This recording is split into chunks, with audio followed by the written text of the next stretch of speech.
Bilang pag-iingat para hindi na maulit ang trahedyang ikinasawi ng dalawang katao kamakailan sa NAIA, binago na ang sistema ng paradahan sa Terminal 1 at 2 mula sa dating diagonal layout patungong parallel configuration upang masiguro ang kaligtasan ng mga pasahero.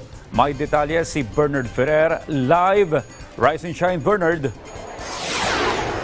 Audrey, katatapos lamang ng isinagawang pag-inspeksyon ni Transportation Secretary Vince Dizon sa passenger area dito sa NAIA Terminal 1, partikular sa drop-off area at mga bollards kung saan naman naganap ang isang insidente kamakailan. Maagang ininspeksyon ni Transportation Secretary Vince Dizon ang ilang pangunahing pasilidad ng Ninoy Aquino International Airport Terminal 1 ngayong umaga. Kabilang sa mga tiningnan ng kalihim ang immigration counters, passenger area tulad ng drop-off zone at mga bollard sa paligid. Kasunod ito ng isang insidente kamakailan kung saan isang SUV ang subalpok sa passenger area ng Terminal 1 na nagresulta naman sa pagkasawi ng dalawang individual.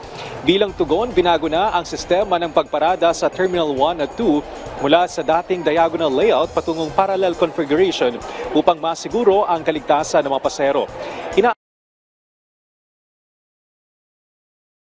Inaasahan din nga susunod sa engineering audit. Samantala, nakatakdang palitan ng mga lumang e-gates. Layunin nitong mabawasan ang haba ng pila at pabilisin ang proseso ng immigration dahil hindi na kailangang dumaan sa manual processing. Target ng DOTR na gawing e-gates ang kalahati ng entry at exit points. Prioridad nito ang mga Pilipino, partikular ang mga OFWs. Audrey, naasahan ng MIAA na simula mamayang gabi ay magsisimula ng dumagsa ang mga pasahero na uuwi sa iba't ibang lalawigan para naman sa Hatol ng Bayan 2025 sa May 12, Lunes. Balik si Audrey.